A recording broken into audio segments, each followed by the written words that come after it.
I have a fantastic creative team, so I have Sarah Greenwood, who's entire production design, who's done an amazing job. It's such a fantastic story, and it's so kind of brilliantly English. You know, the combination of Guy Ritchie and Sherlock Holmes, you know, I just thought, well, fantastic, that'll be a completely different approach. You know, his thing is he doesn't come in pretending that he knows everything about period, and so he listens and he wants it to be authentic.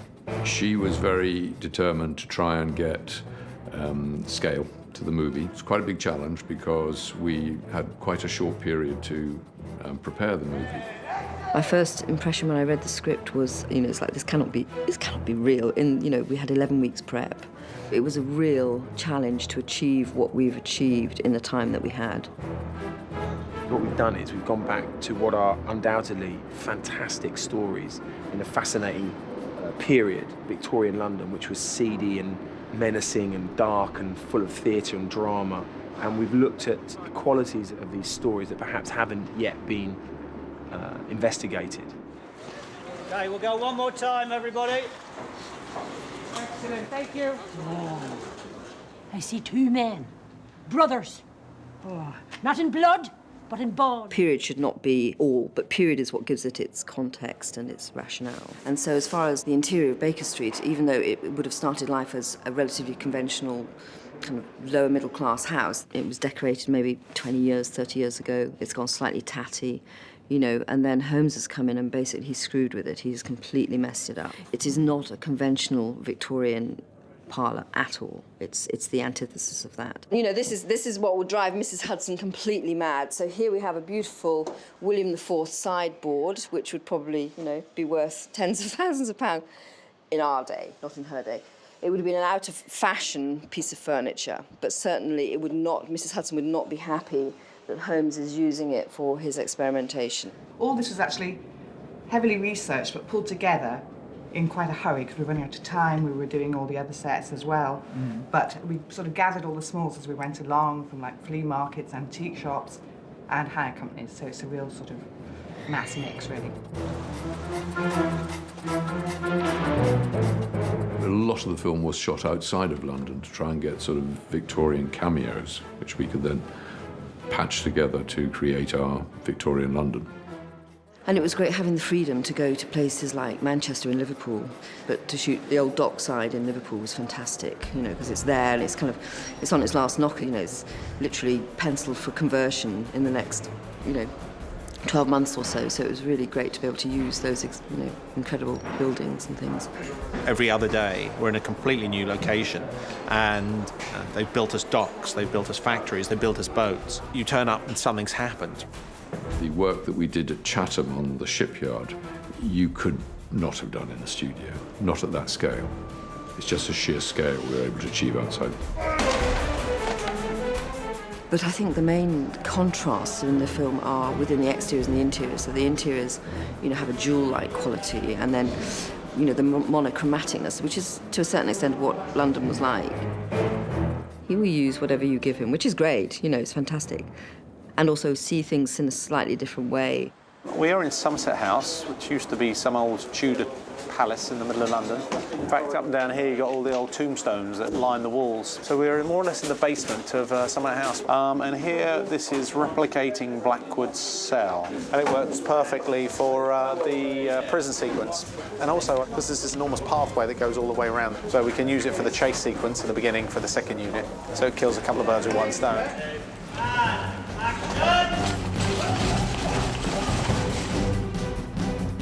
You really feel London, and you feel the characters, and you feel the life at that time. And it was an elegant time, and a seedy time, and it was a weird time. I love the contrast, I really do. I think, you know, from the grimness of this and the, you know, and Reardon's and everything to the grandness of, you know, the Grand Hotel or the Royal. So it kept you on your toe. It really did. And otherwise, so you don't get bored, you keep fresh, and you accumulate knowledge at such a rapid pace because you have to. It does tick all the boxes. It does say this is Sherlock Holmes in this right period, but it also says that this is something, you know, very funny, fast-paced, fast-moving, and powerful. There's something very powerful about it, and that's what I've not seen in a film of this period. It was black and white, it was on TV. The deerstalker cap and the pipe and the elementary, my dear Watson. A deerstalker hat and an Inverness cape.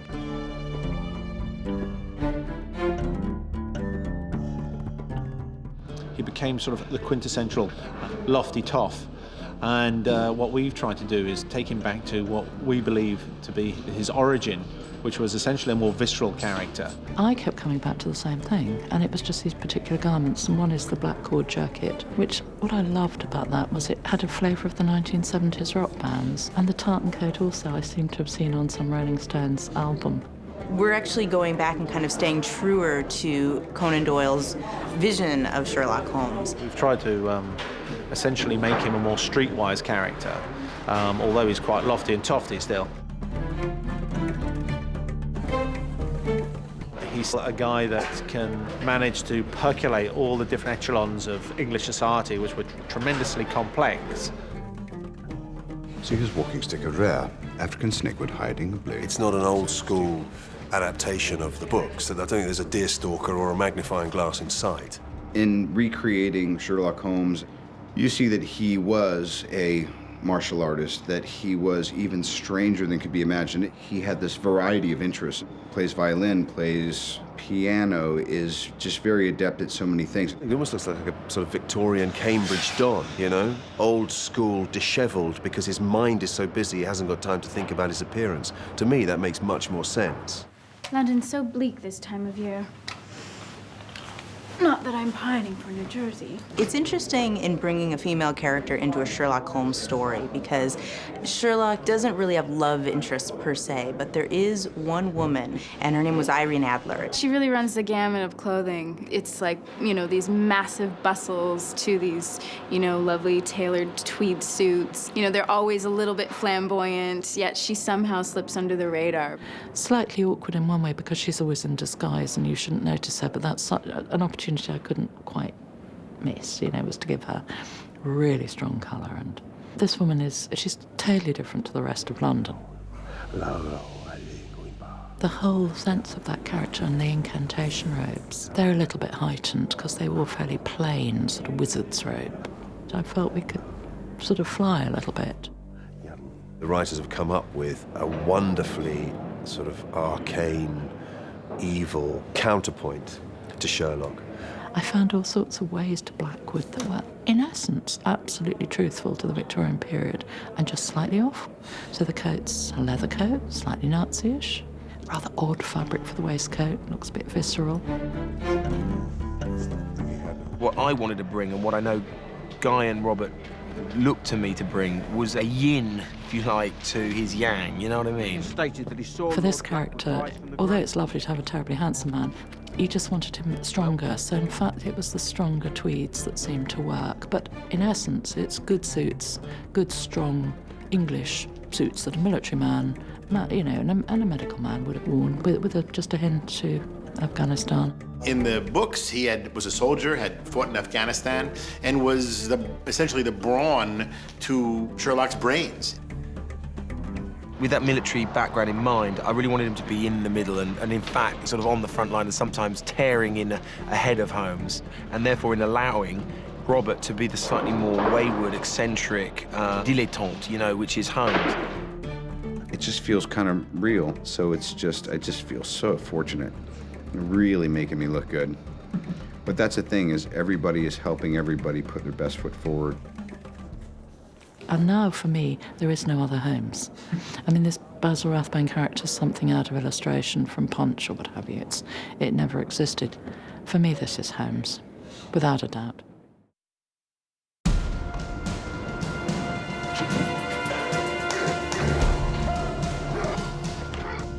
The idea of having Holmes be, of course, as smart as he is and as clever as he is, but still also be an action hero felt perfect. Most of it happens off-screen in the stories, but it definitely happens. He's a single-stick fighter, a master of the strange art of Aritsu, bare-knuckle boxer, all that stuff.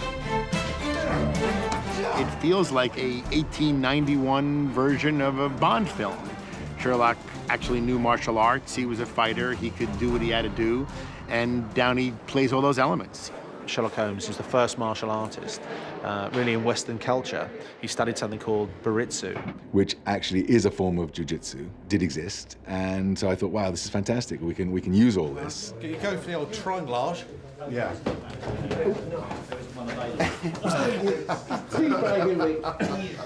You'll have a hard time doing a trianglage on that. Yeah. Jiu-jitsu is Guy Ritchie's chosen martial art. Mine is Wing Chun Kung Fu. Well, Robert's been training in Wing Chun for the last 5 years, and he's good. He's very fast, very flexible. Initially, I thought I'd come in and just show Guy how badass Sifu and I were and how much we were going to contribute to the choreography, which we did. But on the very first day, he had me tie some guy up like a pretzel and choke him out with his own jacket, and we all just kind of stood there watching while he demonstrated how he would eviscerate his foe. We've tried to integrate Sherlock Holmes into a sort of street level. We've tried to essentially make him a more streetwise character.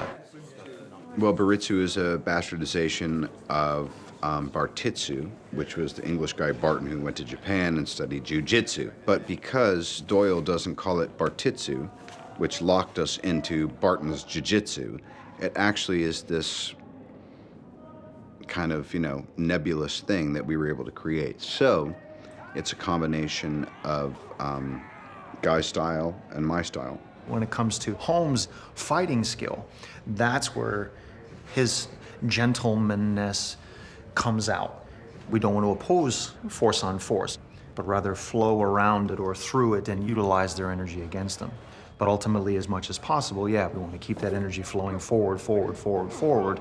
And when you hit an obstacle or a wall, then you flow around and keep coming.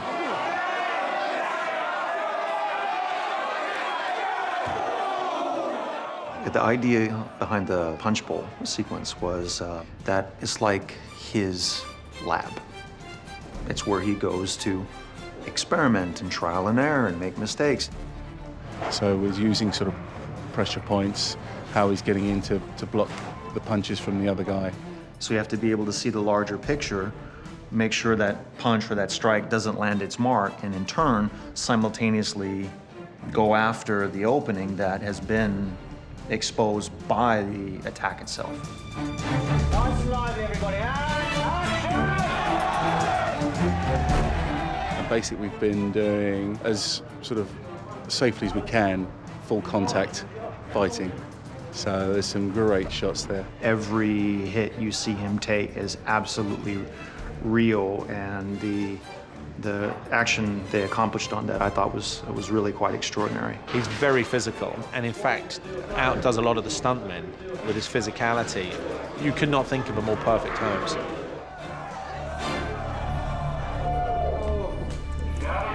Don't cut, I got a little business at the end.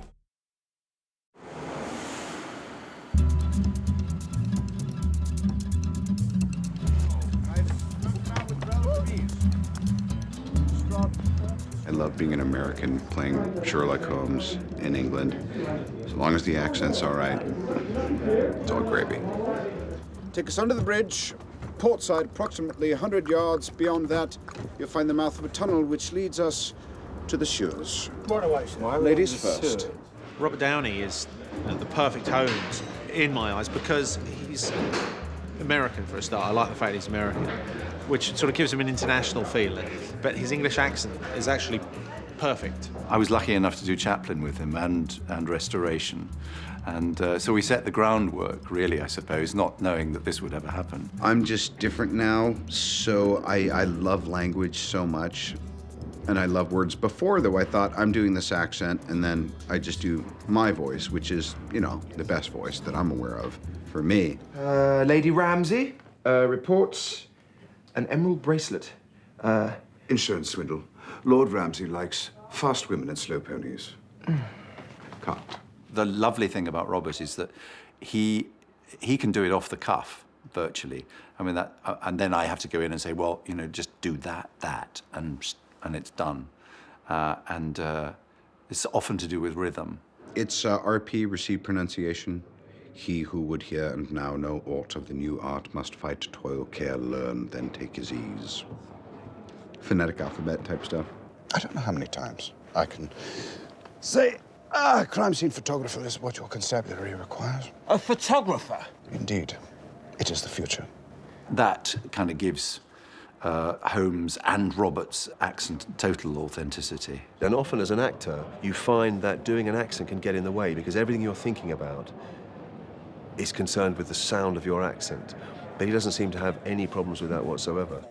We allow some changes to take place, but it's good to know where it ought to be, and then you can break those rules and use modern terminology or modern phrasing for effect. I need your help. I want you to find someone. Why? Careful. Why are you so suspicious? Well, shall I answer chronologically or alphabetically? And Andrew Jack has gotten me to the point where it's like, well, technique is just the price of admission. And then it's what do you do with those? So I lean on him quite heavily when he'll tell me why a rising or lowering inflection changes entirely. And he is the expert, and I am the student. Joe Regan. I was the 15th most dangerous man in London. On fifth, sir. Working your way up. What are you in for this time? Piracy, is it? Piracy on the Thames.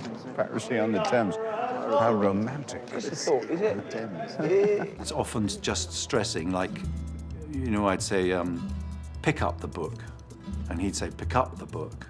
So he'll put the stress on up instead of pick, like Americans do. Come in, and we go, come in.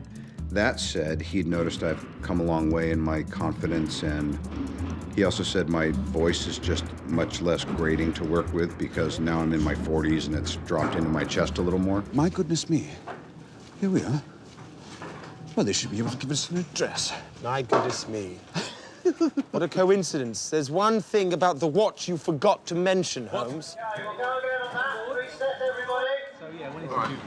Do I sound like I'm doing an English accent at all? Yeah. Wow. A little bit Quentin Crisp every now and then. What is up here? Map sign and hide together. Let's go to the top. Yeah, let's go to the top.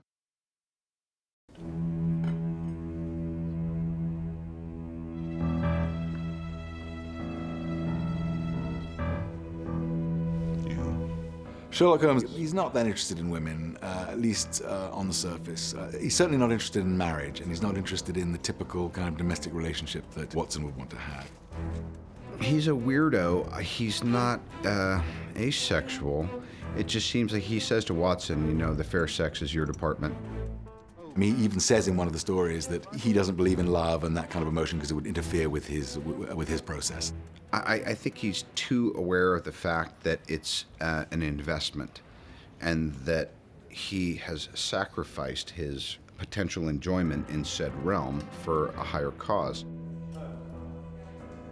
Part of Lionel's original conceit was to bring Irene Adler into the story, and Irene is an interesting character because she actually didn't appear in a lot of the stories. I think maybe only one story, actually, Scandal in Bohemia, but she had a lasting impression on Holmes, and she was always called the woman. And it seemed logical to bring Irene back. They met once in Scandal in Bohemia. I would suggest that maybe they met again. She broke his heart, and now they meet again. And it's a totally unorthodox romance. Even though it's a period in its style, that I think the romance is quite, modern at times. Is that the Maharaja's missing diamond? Or just another souvenir? He's a cruel despot with a palace full of them. Let's not dwell on the past, shall we? So it's kind of a fun dynamic because you have a woman who's the only one who bested Holmes. And there's something about her that just drives him crazy, both in the good and the bad way. So it's kind of the perfect character to introduce to the mix. And one of the things that a lot of people don't realize is that Irene was actually an American. She was born in New Jersey. In the original book, I think she's an opera singer, and she's also sort of an adventuress. She's a woman who has various affairs with men. And I sort of went a step beyond, and I imagined her as a sort of secret agent. They're both after the same thing, and they can't decide whether to fight each other or to make love. The movie itself seemed like it was going to be a lot of fun, and there's, obviously lots of action. I love, characters that are really physical, so Irene had that going for her. Robert is like a superhero in disguise, and he's so collaborative and so funny and so incredibly creative, really keeps you on your toes. And Rachel is incredible because she's so beautiful and she's so sweet, but, and this is what we're doing with Irene, and you push her, you're gonna see a real vicious side. I've had to find some sort of balance between, you know, the elegance that women had at that time and this fearless, reckless nature. She's definitely a real renegade, you know. She's playing in a man's world at this time. She comes across as incredibly sweet and lovely, but underneath it all, she's just terrible. What have we here? She literally just knifed a guy in the alley, and she just waltzes through with her roses and her beautiful dress and every hair in place, you know. Just got that snaky quality where you don't know if she'll kiss you or kill you. She's, you know, somewhere in between. And I have so many weapons. I mean, I don't know where they all fit, but apparently I can fit a knife, 2 guns, and a pair of handcuffs, all in the suit with these 2 little pockets.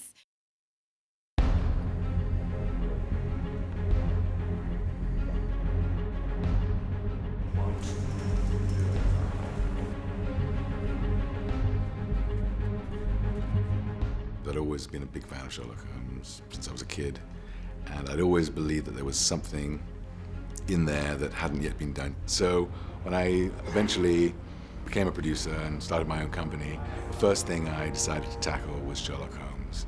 The images I saw in my head were, as I read these books, were completely different from anything I'd seen in any of the previous movies. The more you look into Conan Doyle's book, such a rich character, such a rich world, and he and Watson and even their nemesis are just, they're such fleshed out folk. I didn't see him as the kind of buttoned up, I would say Edwardian gentleman. Sherlock is a much more sort of modern and bohemian and complex and interesting character. You know, Conan Doyle based Sherlock Holmes on a Scottish doctor who was supposed to be able to basically look at you and tell you what was wrong with you. So in a way, Sherlock is a man who thinks so quickly that he's able to look at you and size you up. You're engaged. The ring has gone, but the lighter skin where it once sat suggests you spent some time abroad, wearing it proudly. What's very clear about Holmes, even in the Conan Doyle, is his humanity and his vulnerability as a person and all the issues that come with being a genius. And how uncomfortable he is in the world. He's a bit of a weirdo, and the things that get him off are the things that frustrate most people. And the things that annoy him to no foreseeable end are the things that most people would say, well, that's commonplace, that's just the way life is. Holmes is the kind of character who, you know, he literally does spend, between cases when he's bored, he spends 2 weeks just lying there on the sofa. And he doesn't feel bad about it. He's got that kind of slacker mentality, as well as being very, very driven when he's on a case, which I thought was really interesting. And I hope that Watson holds his own pretty well in this movie. And I think, in a way, he's the person we'd want to be in many ways. There was so much uncovered and so much unexplored in the character. His sort of strict military training and background, and the fact that he dives headfirst into these very physical, combative, and dangerous scenarios with his partner in fighting crime, very willingly. You know, he's definitely a ladies' man in the books. He is the writer of the stories, and so just by virtue of that, you can see his level of intellect. So I think our conception of Watson is actually a much more accurate one, and I'm rather proud of that, than what we've seen before. How it started was that I've been fascinated by another side of the Victorian life, which is the occult. And of course, Conan Doyle was as well. He was a spiritualist. He got involved in all sorts of seances and stuff like that. So I came up with a story which involved the whole notion of sort of spiritualism and the occult and all that kind of stuff. In a way, in the same way as Hound of the Baskervilles, create a mystery where all this magic is presented, and part of what Holmes has to figure out is it real magic or not? And if it's not, how did he do it? You know, his power is his brain. You know, his power is that he's able to figure things out that nobody else can see. There's a line in the movies, how did you see that? He says, I was looking for it. I mean, it's that kind of ability that Holmes sees things that nobody else sees. Sherlock Holmes' insight into the human condition is quite extraordinary, and I'm sure that's You know, I've been trying to figure out what it is about him that makes him so popular and why we all love him. And I think it's that, ultimately. He really understands what makes people tick, I think, in the most modern way, and in a way that applies to us as, you know, today, as much as it did back in his day.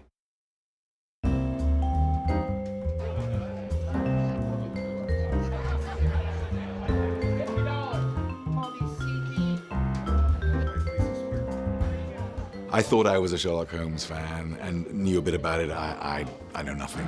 Compared to these people, I mean, their knowledge, their expertise is quite extraordinary. And they meet up on an annual basis to sort of celebrate Sherlock Holmes. A lot of Sherlockians read the canon every year, or at least parts of it. They try to keep up. Well, there's so much detail in the canon, and when we have these gatherings, people are always, somehow, there's quizzes, there's questions, and everyone's trying to outdo each other. I would like now to put you all in reading mode and listening mode, because I'd like to tell you the story, the real story, in the words of John Watson himself, of the giant rat of Sumatra. I think if Conan Doyle were alive today, he'd be bewildered by what we do. I don't think that authors expect to be remembered 150 years after they were born. Most authors are lucky to be remembered 50 years. Conan Doyle is still with us. Basically, Sherlock Holmes is the ultimate superhero in the sense that he's so very self-contained, he's always right. He is eccentric, he's odd, but he's always rational. He understands the law, but more important perhaps, he understands justice. It appealed to the Victorians at the time and to modern audiences now. I think one of the reasons why Holmes remains a popular character for the big screen and the small screen now too, is that every generation seems to be able to find something in that character. Before Rathbone and Bruce came onto the scene as Holmes and Watson, Watson was always way down the cast list. He was never seen as a partner to Holmes in the way we now think of him. And it was Hollywood who saw that really they were a partnership. Done a magnificent job at obliterating it. Christopher Morley, who founded the Baker Street Irregulars, edited a selection of the original stories, and he called it Holmes and Watson, a textbook of friendship. And that friendship is very important to the stories. They are great reading. There's no effort getting into them. Watson is the greatest narrator, just about, in the world because he doesn't expect anything of a reader and he writes in beautiful prose. I think Conan Doyle, like most writers, wanted to have interesting characters and people that you wouldn't expect what they were going to do next. And so he was trying to find that mixture between true suspense and entertainment, which I think he kind of succeeded in better than almost anybody else.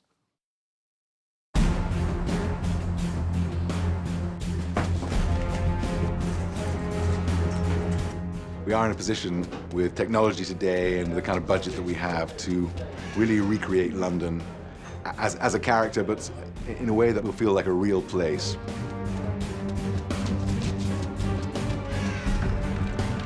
We wanted to make London a character. We wanted to show London in the end of the 19th century at its greatest glory and at its most depraved. Well, it was the empire at its height. It was nasty, and the fog wasn't fog, it was smoke. And yet there's this sense of immense engagement in technologies of the near future and the sense of wonderment. I mean, London was as vibrant as New York in the 1890s, and arguably more so as the center of the Industrial Revolution. It was at that period where they were doing things that were obscenely ambitious. By the nature of what this is, guys required to sort of step it up. The scope of this movie is much larger, both on a budget level, but just in terms of where we're shooting. Can you put a hand there? Sure. Put your hand there for a little bit of support. You know, have a good puff. And then look at what it is that you've just ascended, and then you're off. And then the camera goes too. Okay, stand by to go again. What we've done so far gives us all the pointers. You know, this is the feel of it, this is the look of it. Everything being photographic as opposed to painterly. So we wanted to show it, you know, and have it be a living, breathing thing. So we had to use visual effects because some of those elements don't exist anymore. We have incredible locations in this movie. We want to really maximize it and then let our visual effects guys take over and bring it back in time. We did start in places that do exist and added to it and built on it and created just a whole size and scale of the city that you've never seen before. It's one of the joys of making film, and especially making film in today's day and age, when, you know, we have bigger budgets, we have more effects at our fingertips, and we can really go back to London of 1891 and recreate it.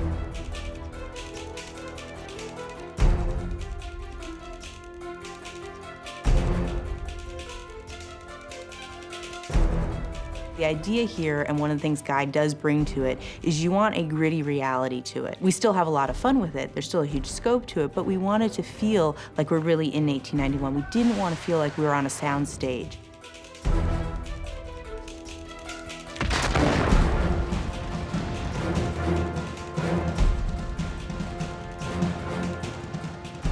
It just is a vast canvas. It's a huge looking and feeling movie.